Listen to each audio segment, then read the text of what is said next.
From Western New York, this is Self-Advocacy in Action.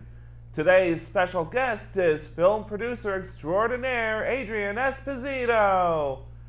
Now, here's your host, a woman who's likely to soon start her career as a game show host, Gwen Squire. Hello, everyone, and welcome to the show. Our special guest today is Adrian Esposito. How you doing, Adrian? I'm doing great. How are you? Good, thanks. Adrian, tell us a little bit about yourself, please. Well, I was born in 1988 in Rochester, New York, with autism, or Asperger's syndrome, as it was diagnosed later in 1998 or 97. I can't remember which. And ever since I was young, I've been really fascinated and interested in movies. And I was able to make my first film when I was, I would say, 16 years old. And ever since then, I've been doing documentaries. I've done 4 documentaries so far. And now I've completed my first narrative film, Bury My Heart with Tonawanda. Oh, awesome. And what is that about? Bury My Heart with Tonawanda is about a boy born with Down syndrome in the late 1800s here in Western New York. Basically gets rejected by his father, and sent to an institution called the Asylum for Idiots, which I want to add was the real place of an institution in Syracuse, New York. It was later changed to Syracuse Developmental Center. Oh, okay. And he escapes from being taken there and gets taken in or adopted by the Tonawanda Seneca Native Americans. So is that based on a true story then? No, I thought of all of it up in my head noggin right here. Oh, awesome. So you write and produce your own show, the film? Yeah, I wrote, edited, and co-produced the film. Oh, okay. And you're looking for someone to sell it to, I understand? Well, right now we're trying to get it into as many film festivals as possible, and hopefully next year we're going to try to find a distributor for the documentary. And if we can't find a distributor, well, we're going to try to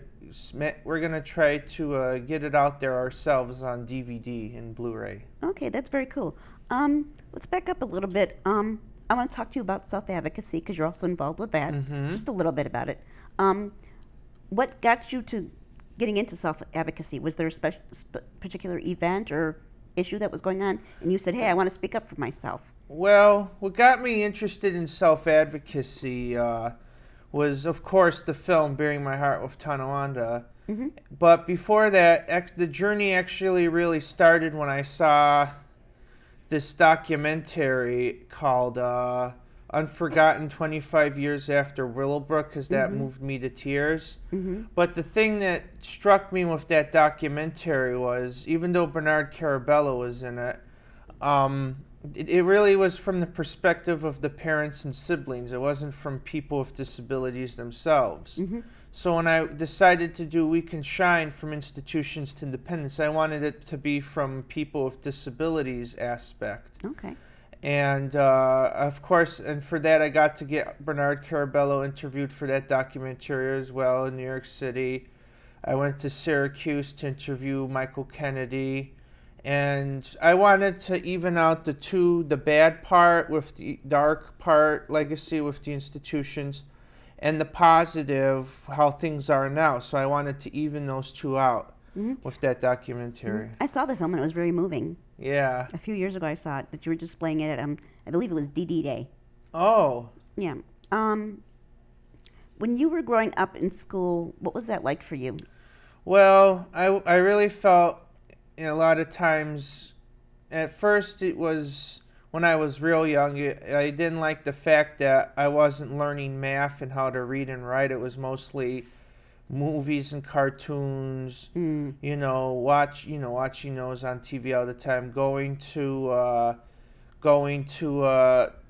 field trips and also gym, which I'm not going to complain about gym, phys ed. But what I learned years later was the teacher of the Esposito Creekside classroom told my mom that I was never going to be able to learn anything. And that really bothered me. But she decided to pull me out and put me in Hope Hall, which was a private school. And they really taught me how to read and write. Still having a little issue with mathematics, but who doesn't? That's right. And that was fun for a while. Then it kind of slumped down when they kind of kicked me out of that school and put me into Morgan's school, part of Bosse's school. That was a little rough. Then it got even worse when I went back to Creekside, and then eventually because of some little incident, they put me in an institutionalized class, Bosse's Creekside classroom at MDC, Monroe Developmental Center. And then I went back to Creekside, but there I really felt embarrassed, upset, and a little, I don't know,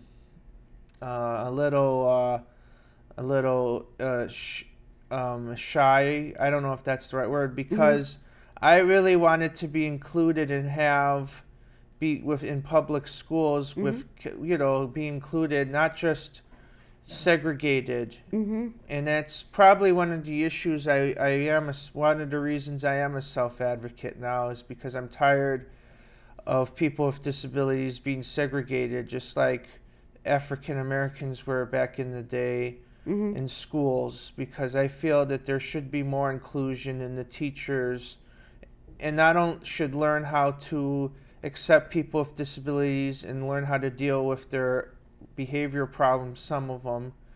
And I think, it should be for both people with disabilities and the teachers. They should learn how to compromise and work things out instead of, well, they have a problem, so they should be put in a special ed school. Right. So did you eventually get your high school diploma?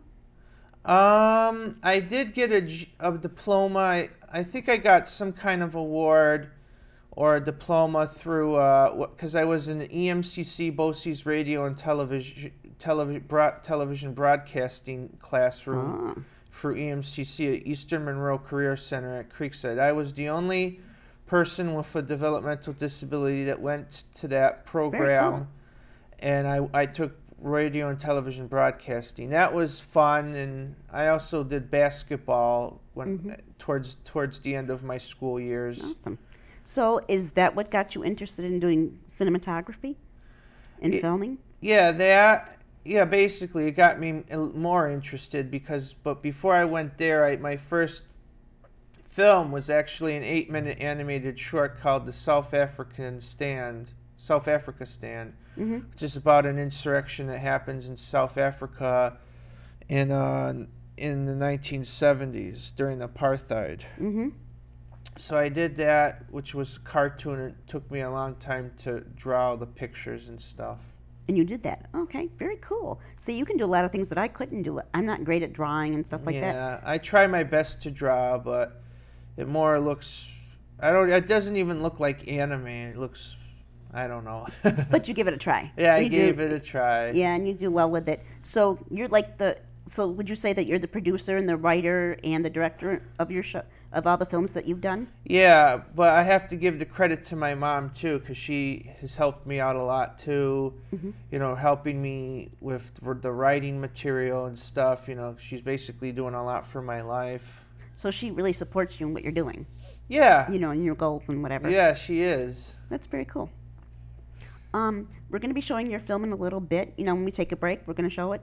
And you already mentioned it before about what it's about, but is there anything else you wanted to add about it?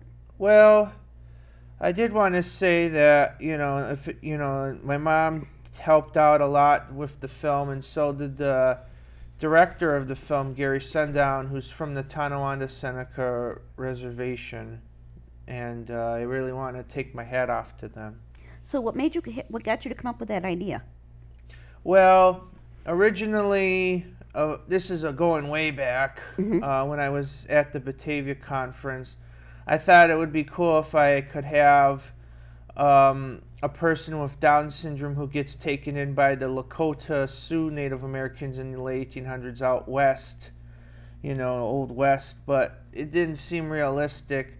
So then I went, when I was at Ganondagan's historic site in Victor, New York, I asked one of the tour guides there how the Seneca would have treated a person with a developmental disability. Would they have shunned them, not treated them very nicely? And the tour guide, who's also in the film, Ronnie Ryder, said, no, not really, because we would have treated them with respect and as being gifted. That's why we don't put a face on our cornhusk dolls, because everyone's gifted. And yeah. So that's where the light bulb went off in my head, and I wanted to write the story. Oh, very cool. Okay, I'm going to do a little cheating here. What would you, let's ask this. What is cinematography? Cinematography is where you do work with the camera, and you film and do all kinds of stuff. I try real hard to be a good cinematographer, but sometimes I don't take the cake with being a good cameraman.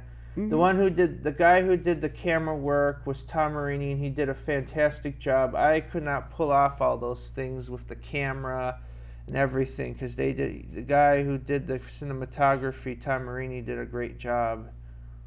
Very cool. What advice would you give someone who wants to learn how to advocate for themselves? What would you tell them?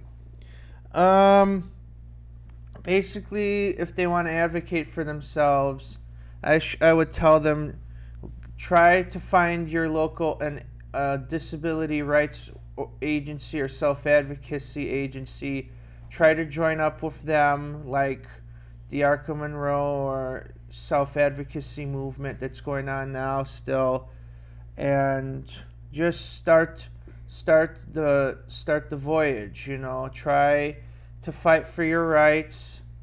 And of course, I don't know how a person with a disability, I think when they reach a certain age, like I did around 19, 20, 21, when I was still in special ed, I was tired of being treated, differently, and as a matter of fact, I didn't like the fact that I still had to be in special ed until age 21. It's for the whole cap and gown routine. I really wanted to graduate when I was 17, just like people who don't have disabilities do in the regular school system. And that's a thing I really want to fight towards, is to have people with disabilities graduate like people who are in non-special ed can do. Yeah. That would be a great topic for a film, don't you think? Yeah. Yeah. What steps did you have to take to become a cinematographer? Well, to do your films? First, through the self-determination program. I don't know if you're aware of that. They helped me get my first camera. It was a little Sony camcorder at Row Photo in Rochester, New York. And I was able to do a few of my first 3 films, Aging Trees of Knowledge, the sequel to Aging Trees of Knowledge 2, about Dr. David Anderson, who is an African-American historian and storyteller in Rochester, New York, and We Can Shine. And that really helped me, was the self-determination program. And just to get off track a little bit, I really feel that that people with disabilities. I really want to fight for them to get jobs, in, not just at Wegmans or Tops pushing carts. And I'm tired of seeing people with disabilities working at Dayhab and sheltered workshops, because, I mean, yes, there are some people with disabilities who, I don't like to use the word low functioning. I like to use the word limited. Like in some, where you hear in some movies, this is a limited edition DVD. You Right. know? Okay. We're going to take a quick break and we're going to show you film, okay? Okay. All right.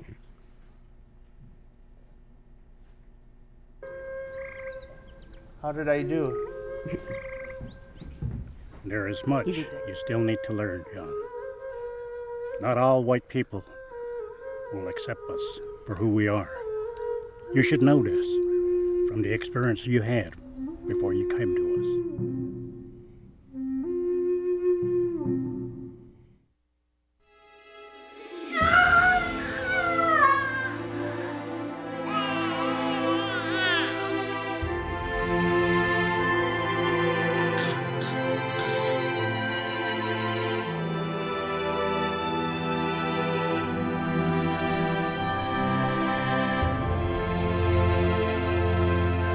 I can make the arrangement immediately. I can have somebody from the institution here by next week at the latest.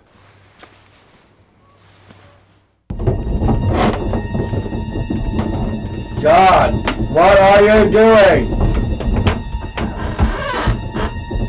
No!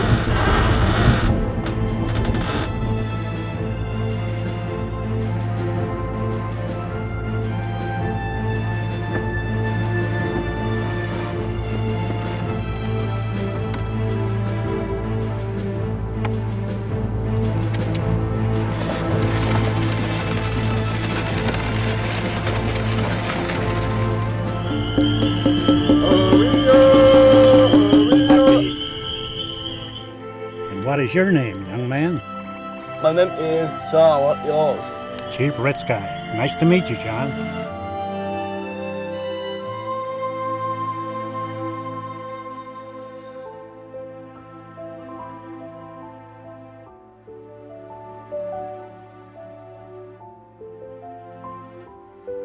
Even though we've tried to keep our language, our traditional ways, and our spiritual ways alive,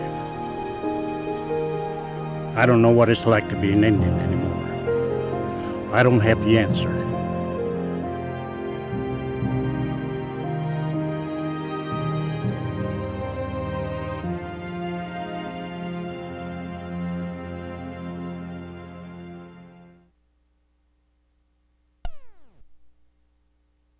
Today's special guest is Adrian Esposito, and we're talking about Adrian's passion, which is writing and producing and directing films, right? Mm-hmm. Okay. Now, your mom kind of cued you before we took our break and said she wanted you to mention something about animated studios. What's that all about?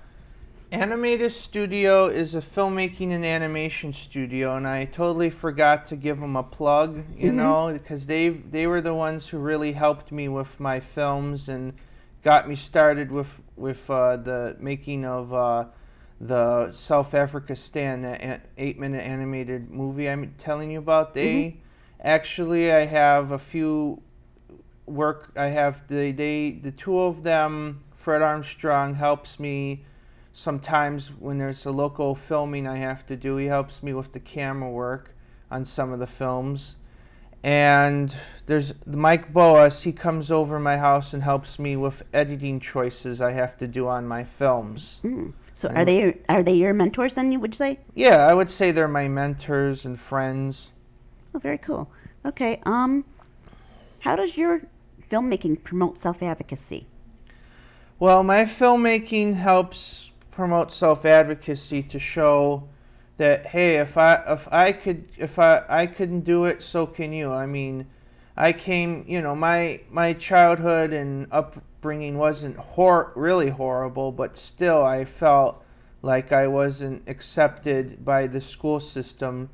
And look where I am now. You know, so if I can do it, I think so can many other people with disabilities. I mean, this is the digital age, as we all know, and we can have cameras available and Final Cut Pro editing software.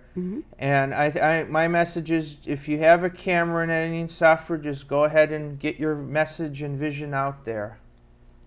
Okay. Can you give like a couple examples of how your work has impacted people? Have people come up to you and said, "Oh, Adrian, this is a great film and this is why I liked it," and something like that? Yeah, they have. A lot of people have liked my films. For example, a lot of people think Bury My Heart with Tonawanda is based on a true story. And I have to tell them it's, even though, it is fictional, but it all came from my head. But even though it is fictional, a lot of the reservation and some of the, one of the characters, Elias Parker, who was in the film, they really did exist and they do exist. Okay. I'm sorry. I was going to ask you something on the tip of my tongue. We were talking about that. We asked about your mentors. And I know what I wanted to ask you. You have Asperger's syndrome, right? That's what it's called? Right. Does that ever interfere with your ability to make films? Well, it's funny. It's a good thing you asked that. With my Asperger's syndrome, my autism, it is difficult sometimes to control my emotions and my anger, like for example, a lot of it, like when my computer upstairs, it acts funny, it crashes, and anything that goes wrong with my computer upstairs, I get a little irritated and angry. And my mom, I can relate to that. Yeah, and my mom, she doesn't like that, and I try to keep a cool on it. And it just, it can be frustrating at home with the computer, and I my swear mom, mine. Yeah, and my mom knows, that I'm not yelling and cursing at her. It's the computer, and I do that. But when it comes to the computer or any other little thing, I become Wreck-It Ralph. Oh, okay. What advice? I probably already asked you this, but actually, I'm going to ask something different. What has been your favorite film that you've produced and written? Because you said you've done 4, right? Right. Okay. Well, so do you have a favorite? Well, my favorite film that I have written, edited, and produced, it's a documentary, would have to be We Can Shine: From Institutions to Independence. And my favorite narrative film is the Bury My Heart with Tonawanda film. And hopefully that will, as time goes on with more documentaries and films, that may change, you know. Yeah. For people who don't know what Asperger's syndrome is, could you explain it a little bit about your disability? Well, Asperger's syndrome is pretty complex. For me, it's a lot of the anger problems and so forth that I actually go see therapy for it with Dr. Sugarman and Dr. McCabe, who are wonderful people who are helping me out with controlling those things. But a lot of times I rock, I do a lot of things. I sometimes obsess of compulsive, So it depends, Yeah. But all that really doesn't interfere with your filming. I can tell because you do a great job with your films. It doesn't interfere, but it can like be frustrating. Yeah. Let's just put it that way. So have you found that people who see your films, are they more accepting of you once they see what you can do, what you've done? Yeah, I think a lot of people can. I think they do accept me, and it depends on the person too. I've tried to become friends with certain people, but they never respond, or so it depends on the person, I would say. Yeah, I agree with that. Okay. So what kind of advice would you, I think we already talked about the advice you would give somebody who wants to become a filmmaker, but in general, what do you want to say to the public about yourself? Well, what I want to say to the public about myself is that I am who I am. I'm not gonna expect people to tolerate my behavior problems. Mm-hmm. But on the long run, just because I have a disability doesn't mean I'm not a person who has feelings, emotions, and dreams, and wants to be a filmmaker and like change how people with disabilities are viewed in films, in dramatic, serious roles. I think it's a great idea, great message you're putting out there. So I was just going to tell you, we have to wrap up. We have like 2 minutes left. Is there anything that we've not talked about that you want to bring up real quick? Well, I'm just hoping to continue with my filmmaking, and I hope to I do have my driver's license. Cool. And I want to get a car and so forth. And my job, well, that's another story. Yeah. Okay, I want to thank everybody for being with us today. Adrian, thank you, and thank you to the viewers as well. This is Eric Besant speaking for Self-Advocacy in Action, a Santa's Western production. To see more Self-Advocacy in Action, you can go to YouTube or follow us on Twitter or like us on Facebook. You can also go to www.saneaction.com. That's www.saneaction.com.